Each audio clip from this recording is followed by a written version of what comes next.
부동산 엑스파일 굿모닝 신수장의 신수장입니다. 여러분 안녕하세요. 네, 지금 녹음 시간은 2017년 2월 8일입니다. 언제 송출될지는 모르겠지만 확실한 거는 내일부터 다시 추워진다는 거예요. 네, 9일부터 영하 9도부터 시작해서 많이 추워진다고 하네요. 이 방송이 송출이 됐을 때는 더 추위가 있겠죠. 네. 네. 여러분 몸 관리 잘 하시고요. 요번이 좀 마지막 추위가 되었으면 하는 바람입니다. 부동산 엑스파일은 진실이 밝혀지는 그날까지 계속됩니다. 포털 다음 카페에 등록된 부동산 엑스파일 카페에 많은 질문 남겨주세요. 네, 오늘은 상가 이야기를 잠깐 드리려고 해요. 안 그래도 뉴스 한국지에서 상가에 대해서 얘기가 나왔습니다. 네이버 탑을 지금 하고 있네요. 그럼 한번 뉴스를 들어보시죠. 네, SBS 뉴스 같은데 들어보겠습니다. 계속되는 불황으로 빈 상가가 늘어나니까 일정 기간 임대료를 안 받는 곳이 늘고 있습니다. 임대료 안 내고 영업하는 건 좋은데 주의해야 할 점도 있습니다. 배원구 기자가 알려드립니다. 서울 왕십리의 한 상가입니다. 일정 기간 임대료를 받지 않는다며 임차인을 모으고 있습니다. 한 달 정도 줬다가 이제 정말 요 근처에 안 되는 게 예를 들어서 경우에는 세 달까지도 주는 경우도 있더라고요. 신축 상가가 많은 수도권 신도시나 세종시에선 조건이 더 파격적입니다. 1년 이상 임대료 면제, 창업비까지 지원해줍니다. 지원금을 많이 줘요. 한 20개월 있잖아요. 20개월 무료로 쓸 수 있어요. 좋은 임차인을 구하기 위해 사무실 임대 시장에서 유행하는 이른바 렌트프리가 상가 임대 시장에도 등장한 것입니다. 일정 기간 월세를 못 받더라도 상권이 빨리 형성된다면 추후 죄값을 받고 임대를 할 수 있기 때문입니다. 계속되는 불황으로 빈 상가는 계속 늘고 있습니다. 한국감정원 조사 결과 최근 상가 공실률은 1년 새 0.3%포인트 높아졌는데 특히 중대형 상가는 10곳 중 한 곳이 비어 있습니다. 빚이 엄청 많이 늘었어요. 그래서 직원들도 많이 정리를 했고. 하지만 분양회사가 직접 임차인을 모으는 경우엔 나중에 가게를 분양받은 새 주인이 높은 임대료를 요구할 가능성이 있는 만큼 사전에 계약 조건을 꼼꼼히 따져봐야 합니다. SBS 표은구입니다. 뉴스 잘 들으셨어요? 네, 방금 이 뉴스를 제가 보고 바로 방송을 녹음하게 됐어요. 네, 통상적으로 상가라는 건 여러분 투자하기 참 어려운 재화 중 하나죠. 특히 LBA인가요? 지금 주가 조작 혐의로 소송이 끝났는지 모르겠지만 LBA 법률 중개사 프랜차이즈를 세웠던 분의 강의를 들어보면 상가 자체는 투자 재화로서는 그 생명이 끝났다는 얘기도 하죠. 자, 그럼 신 소장이 생각하는 그 상가는 어떨까요? 우선 이 뉴스를 한번 살펴보도록 할게요. 자, 서울 왕십리에 있는 상가라고 합니다. 여기 3개월 정도의 렌트프리를 줬다고 하죠. 서울 왕십리 같은 여기가 어느 지역인지는 모르겠지만 아마 재개발 지역이나 아니면 주변에 일반 그 군소 상가를 얘기를 하는 것 같아요. 3개월 렌트프리. 제가 이거를 보고 느꼈던 거는 야, 그래도 렌트프리가 적긴 적구나. 구도심이라서 적긴 적구나. 그런 얘기를 생각을 합니다. 제가 예전에 유치권을 얘기를 할 때 한 가지 얘기를 드렸습니다. 신도시 내 상가 같은 경우에서는 유치권 행사증이라고 해서 아주 크게 써놓죠. 빨간 낙하, 빨간색 낙하로 써야 됩니다. 이게 법률적으로 정해진 거예요. 그 간수법상에 정해진 겁니다. 네, 그런 식으로 그 유치권 행사를 한다고 하는데 유치권이라는 건 뭐냐면 물건의 권련성, 그러니까 물건 자체에서 그 해당 물건 자체에서 채권이 발생했을 때 성립이 되는 거거든요. 말 그대로 공사비입니다. 그럼 시공사 입장에서 유치권을 행사를 하는 거겠죠. 자, 이 뉴스를 좀 더 살펴보게 된다고 한다면 신축상가, 수도권 신도시나 세종시에선 그 조건이 더 파격적이라고 하죠. 1년 이상의 임대료 면제, 창업비까지 지원을 해준다고 합니다. 자, 창업비 지원까지는 제가 보기에는 일반 임대인이 하는 것보단 분양할 때, 네, 그 분양사에서 하는 것 같습니다. 이건 시행사에서 지원을 받을지는 모르겠지만 분양 대행사에서 분양을 받기 위해서 분양비를 받기 위해서 네, 그 창업비까지 지원을 해주는데 맞습니다. 네, 신축 상가 특히 신도시 같은 곳은 어마어마하죠. 예를 들어 보면 우리 국민 여동생 네. 김연아 씨 있잖아요. 네. 김연아 씨도 네. 성도의 커널워크에 상가를 아마 제가 알기로는 20억이 넘는 상가를 구입을 했는데 1년 동안 상권이 형성이 안 된 걸로 알고 있습니다. 그럼 상가는 왜 이러냐? 당연합니다. 상권이라는 것 자체는 그렇게 형성되기 쉬운 게 아닙니다. 특히 신도시는요. 그 주변에 주택지가 형성이 돼야 되거든요. 최소한 입주마저는 해야죠. 신도시 같은 경우에서는 예를 들어 보면 동탄지구 살펴볼까요? 동탄은 1지구, 2지구까지 다 포함해서 근 1000만 평이나 됩니다. 1000만 평이면 우리가 1기 신도시라고 불리웠던 것들이 대부분 200만 평에서 많으면 250만 평 전후로 볼 수가 있겠거든요. 네, 그 정도도 상권 형성하는 데 시간이 걸렸습니다. 특히 1기 신도시와 2기 신도시의 차이점은 1기 신도시는 아파트를 디립다 때려치웠거든요. 네, 그리고 유동 인구가 있을 만한 곳에 상가가 있습니다.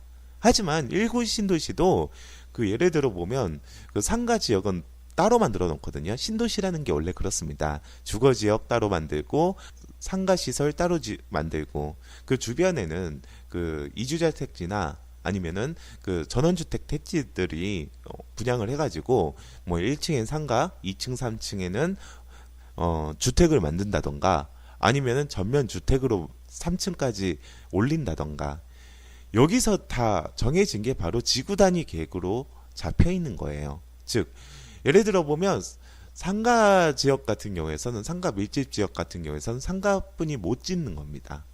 그래서 사람들이 지구 단위 계획을 하나의 개발 호재라고 보기보다는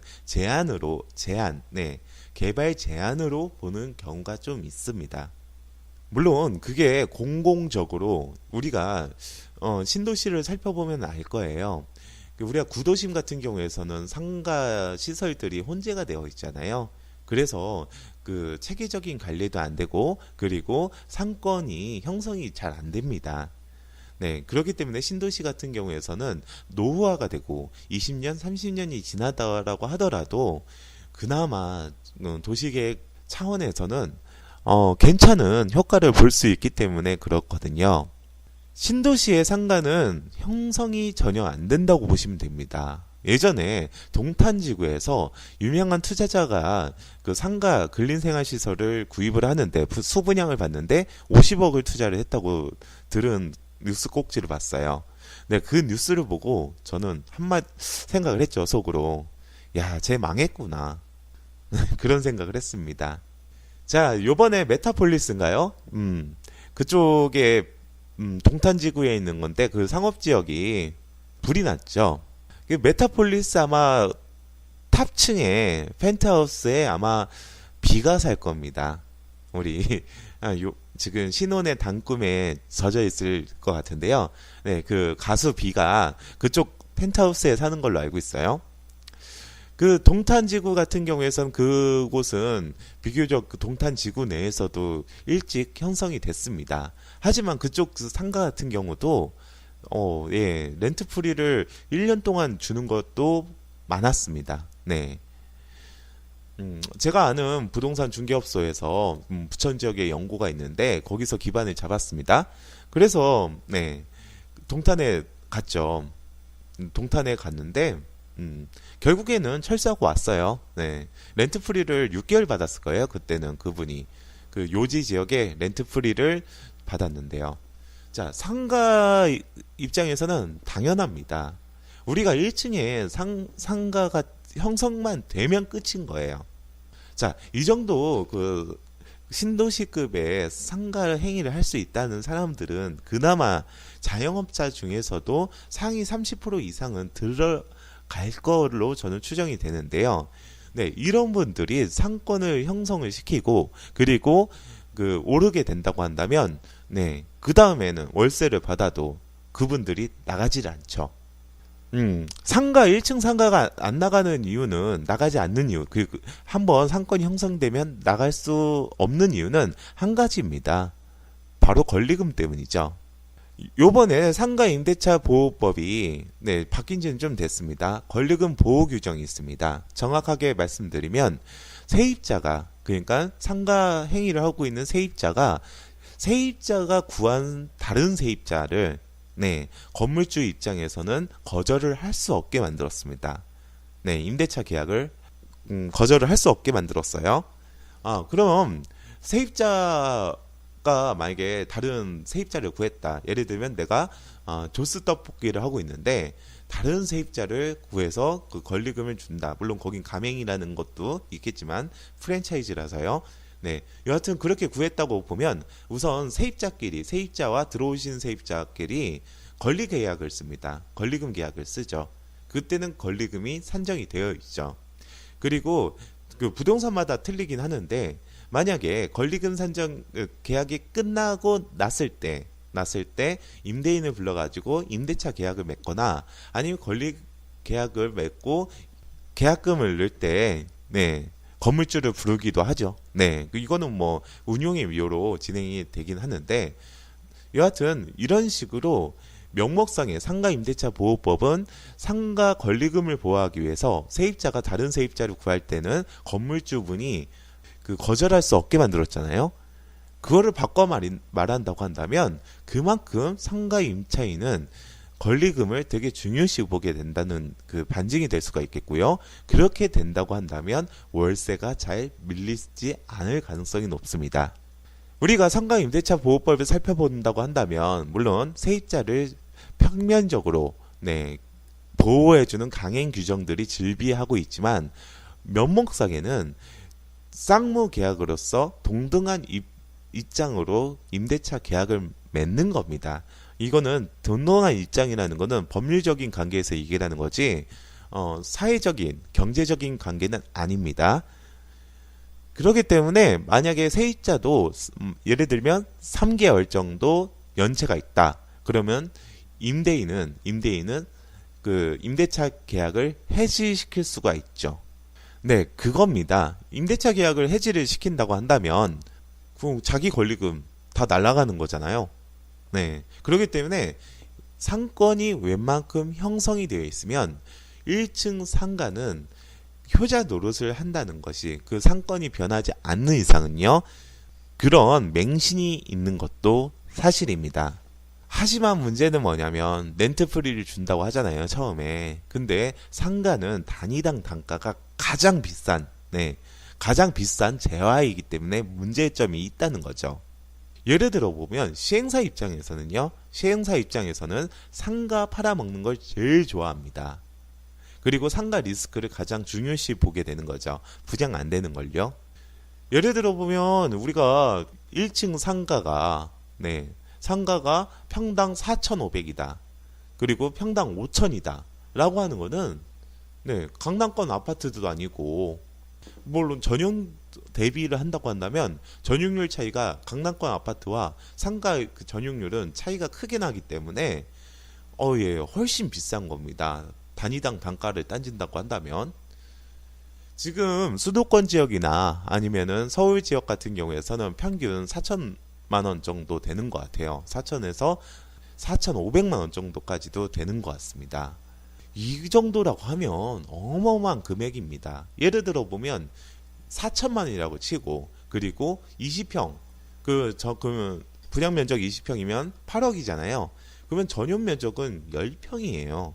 그러면 8억에 우리가 임대 수익을 살펴보게 된다고 한다면 5%만 잡는다고 해도 350에서 400만 원 정도는 받아야 됩니다. 받을 수 있을까요? 근데 그 상태에서도 또 힘들기 때문에 렌트 프리를 또 줘야 돼요. 그러면 자기는 뭐 이렇게 임대 수익을 하기 위해서 투자를 접근을 하신 분들, 그리고 융자를 끼죠, 대부분. 네. 융자를 끼게 되는데 그 융자 부분에 대한 이자 비용까지도 우선은 감내를 하고 3개월이든 5개월이든 렌트 프리를 주는 거예요. 그렇기 때문에 그 신도시 같은 상가는 전혀 투자 재산으로서 보는 건 아닙니다. 네, 솔직히 말씀드려서 리스크가 너무 크죠. 그래도 제가 예를 들면 인천 논현지구에 논현지구를 제가 뭐 한 2주일이나 일주일 아니 한 달 정도에 갔는데 한 번씩 가는데 그래도 상가가 전면이 1층 전면이 모두 유치권 행사 중이었거든요. 근데 그게 다 해결이 차근차근 되고 상가가 ND 구성이 되긴 하더라고요. 물론 거기는 관광지? 네, 거기는 그 휴게 시설들이 많이 즐비되어 있어서 그런 것들이 있긴 하지만, 네, 아파트 배후 세력보다는요. 네, 그런 것들도 있긴 하지만 신축 상가들, 특히 뭐 마곡지구나 아니면 그쪽 있죠. 네, 문정지구 같은데 그런 데는 조금은 조심을 해야 돼요. 특히 문정지구 같은 경우에서는 거기는 뭐 지식산업센터, 아파트형 공장, 그리고 오피스들이 많이 즐비가 되어 있거든요. 이거는 일반 아파트처럼 한꺼번에 입주를 하는 게 아니라, 그것마저도 임대사업자들이 구입을 했기 때문에 실수요보다는, 근데 아파트형 공장이나 지식산업센터는 임대 수요보다는 실수요가 조금은 더 많긴 해요. 다른 임대 수익형 부동산보다는. 그래도 임대 수익을 하려면은 또 특히 한 7개월에서 8개월 정도의 상권이 형성이 돼야 되거든요. 그럼 그 상권이 입주가 돼야, 기업들이 입주가 돼야 1층이든 아니면 주변 상권이 살 수밖에 없죠. 근데 그게 조금 오래 걸린다 이거죠. 네. 그러면은 몇 개월 동안 렌트 프리는 또 줘야 되고, 그리고 공실로 계속 남둬야 된다는 게, 그나마 문정지구는 괜찮아요. 네. 괜찮긴 합니다. 상권이 지금 조속하게 형성이 된 그 편에 들긴 하죠. 물론 수도권에 같은 경우나, 여기 뉴스의 팩트도 살펴보면 수도권이나 세종시를 얘기한 거는 매한가지예요. 이겁니다. 이유가 그겁니다. 자, 그렇기 때문에 여러분께서도 상가 투자를 하신다고 했을 때는 조심을 해야 될 게 많습니다. 전에 제가 얘기를 할 때, 아파트용 공장이든 지식산업센터든 1층에 지정이 있을 경우에서는 나중에는 공무원 연금이 될 수 있다라고 하잖아요. 그럼에도 불구하고 렌트 프리는 필요하게 될 수밖에 없습니다. 그런 그 프리미엄을 듬뿍 주고 아니면은 수분양을 받았을 때 위에 지식산업센터 몇 개를 그 1+1이나 끼어 팔기도 하거든요. 워낙 좋으니까. 그러면 울며 겨자 먹기식으로 뭐 4억에서 5억 되는 아파트용 공장들을 한두 개 정도 더 가져오기도 하는데, 그렇게 힘들게 가져온다고 하더라도 몇 개월 동안 힘든 거예요. 만약에 여러분께서 그 편의점 지정을 받았다 그러면 CU 같은 프랜차이즈를 집어넣거든요. 직접 운영하지 않는 이상은. CU 같은 데도 마찬가지예요. 다 정해져 있어요. 예를 들어 보면 해당 아파트용 공장이나 지식산업센터가 뭐 30%가 찼을 때는 임대료를 얼마를 주고, 그리고 만약에 50%, 80%가 찼을 때는 임대료를 얼마를 준다 라는 형식의 그런 게 매뉴얼대로, 레시피대로 짝짝짝 되어 있어요. 오늘은 그냥 상가에 대해서 뉴스 꼭지가 떴길래 간단하게 한번 이야기를 드려봤어요. 자, 근데 여기 한번 살펴볼까요? 뉴스를 보면서 제가 좀 찝어봐야 될 게 있는데요. 제가 읽어드리도록 할게요. 여기서 선동적인 부분, 저는 그 뉴스를 보거나 아니면은 그 신문 꼭지를 볼 때 여기서 선동적인 부분이 뭐가 있을까라고 얘기를 하거든요. 그 중에 하나가 이겁니다. 한국감정원 조사 결과 최근 상가 공실률은 1년 새 0.3% 높아졌는데, 특히 중대형 상가는 10곳 중 한 곳이 비어져 있습니다. 이게 제가 비디오를 제공하지 못하기 때문에 이게 무슨 뜻인가라고 생각했는데, 생각하시는 분들도 있겠는데, 이건 선동적인 부분입니다. 여기는 중대형 평수를 물론 한국감정원이 그 중대형 평수 기준을 얼마로 잡았는지 모르겠지만 네. 기준점을 잡았는데 당연히 중대형은 공실률이 높을 수밖에 없죠. 여기서 보면 워딩을 살펴보게 된다고 한다면 최근 상가 공실률은 1년 새 0.3% 0.3%포인트 높아졌는데 이 높아진 것 자체가 중대형 상가 기준으로 잡은 겁니다. 그러니까 우리가 일반 상가를 통상적으로 살펴볼 때는 이 팩트 관계가 달라질 수가 있고요. 특히 중대형 상가는 10곳 중에 한 곳이 비어 있습니다. 라는 거는 우리가 알 수 없는, 그러니까 중소형 상가가 같이 범으로 나와 있는 것을 알 수 없는 상태에서 가장 취약적인 중대형 상가에 대한 공실률을 워딩을 던지면서 상가가 이렇게 공실률이 많다라는 가장법이 좀 들어간 것 같아요. 그 다음에 인터뷰는 아트죠. 빚이 엄청 많이 늘었고요. 직원들도 많이 정리했어요. 여기는 세종시 음식점 대표분이 인터뷰를 했거든요. 이 정도 상가라고 한다면 중대형에 속하긴 하죠. 네. 근데 우리는 정확한 워딩을 봐야 됩니다. 중대형 상가 같은 경우도 하나의 투자 자산으로 볼 수 있겠지만 우리가 일반적으로 상가들 보면 다 10평 내외예요. 이거는 분명 중대형에 포함되진 않을 거거든요. 실질적으로 우리가 투자할 수 있는 10평이라고 하더라도 10억 이하입니다. 네, 10억이라고 하면 쉽게 접근할 수 없는 부분이긴 한데 자, 여기 또 중요한 워딩이네요. 하지만 분양회사가 직접 임차인을 모으는 경우엔 나중에 가게를 분양받을 새 주인의 높은 임대료를 요구할 가능성이 있는 만큼 사전에 계약 조건을 꼼꼼히 따져봐야 됩니다. 이 부분이죠. 네, 이 부분은 대부분 분양회사 같은 경우에서는 그 선임대를 집어넣는 게 맞습니다. 그 전에 머리가 좀 좋은 데는 뭐 MOU를 체결했다. 대형 SSM MOU를 체결을 했다. 아니면 유명 프랜차이즈 MOU를 체결했다. 그건 말 그대로 이거죠. 그냥 한번 봤을 거예요. 물건은 한번 봤고 네, 나중에 연락드릴게요 해도 MOU 체결했다. 그런 똑같은 거예요. 네, 전혀 법률적인 구속력도 없는 거죠. 근데 그걸 현수막 같이 올리는 거는 이거는 일반 상가 분양뿐만 아니라 우리 범용적인 일반 분양에서도 자주 써먹는 레파토리입니다. 그러니까 그거는 신경 안 쓰셔도 되고요. 선임대 같은 경우에서는 눈에 보이는 수익률이 보이기 때문에 임대를 많이들 하죠. 저는 조심해야 될 게 상가는 대부분 단위당 단가가 작죠. 그러면 시행사 입장에서는 특히 시행사가 돈이 없을 경우에서는 엄청나게 쪼개놉니다. 1층을. 네. 엄청나게 쪼개내요. 그래서 우리가 이거는 다른 얘기인데 아파트 근린상가 분양을 받을 때 있잖아요. 네. 아파트 근린상가 분양을 받을 때는 LH가 하는 거를 받아라 라는 그런 워딩이 나오는 게 이야기가 나오는 게 뭐냐면 LH는 그래도 공공적인 부분이 있잖아요. 1층 상가로 뭘 이렇게 빼먹겠다, 니네들 돈을 빼먹겠다 그런 개념이 약간 적기 때문에 그 세대수 대비해 가지고 면적이 넓은 편이에요. 그렇기 때문에 상권을 유치하거나 그럴 때 과열이 없기 때문에 임대료 그리고 상업 행위를 하시는 분들도 안정적인 상행위를 할 수 있는 그런 부분이 있기 때문에 인기가 높은 부분인데 근데 LH가 하는 건 뭐겠습니까? 임대주택이나 공공주택이나 그러겠죠.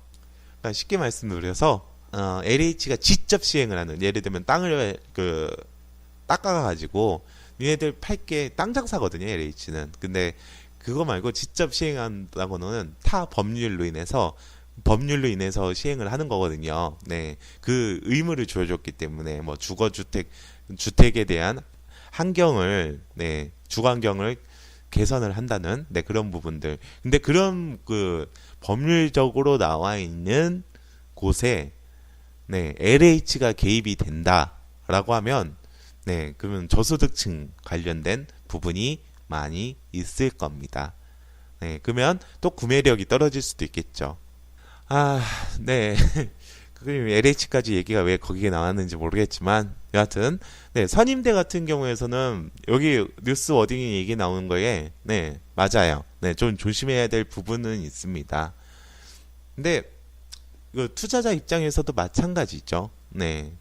어차피 상가 임차 들어가시는 분은 여기 들어가시는 분들은 시장 상황이라는 게 있습니다. 경제 상황이라는 게 있습니다. 높은 임대료예요. 가능성이 있을까요? 솔직히 있으면 둘 중에 하나죠. 권리금 포기하고 나가던가 아니면 이거를 수용할 수 있을 만큼의 상권이 형성이 돼 있는지 그건 물론 시장 상황에 맡기게 되는 거죠. 그 디커플링 즉 시장 상황에 대해서의 디커플링이 조물주 위에 건물주라는 신조어를 근데 그 신조어도 이 1층 상가나 개별 상가가 아니라 그 진짜 우리가 네, 그 서장훈 같은 빌딩, 상가 빌딩을 갖고 있거나 그럴 경우가 진짜 건물주라는 네. 그 취급을 받죠. 그럼 저도 건물주인가요? 저도 임대료 주고 있는데. 네, 주고 있는데. 네, 여하튼 저도 솔직히 임대인분한테 건물주분이라고 얘기를 해요. 왜? 중개업자 입장에서는 기분 좋으라고. 네, 근데 말이 너무 이상하게 하는데 네, 마찬가지입니다. 네, 어차피 임대료는 그 다 껴안고 가는 거예요. 예, 즉 내가 수분양을 받았다. 네, 수분양을 받았다고 하면 거기에 맞는 5% 정도의 임대료를 생각을 하고 접근을 하죠. 그러면 수분양 받기 전에 그 세입자도 웬만큼 임대료가 나오겠다라는 걸 알아요. 그리고 그 상행위 할 때는 뭐 문제는 없죠. 네. 어차피 그 소분양을 받으면 그 임차인은 똑같은 조건으로 민법상에 나와 있죠. 네, 그 인수를 해야 될 거니까요. 근데 그 후에 재계약할 때가 문제죠. 신축 상가들은요, 신도시 상가들은요, 한번 그 만기가 될 때마다 월세가 올라갑니다. 그거를 봐야 돼요.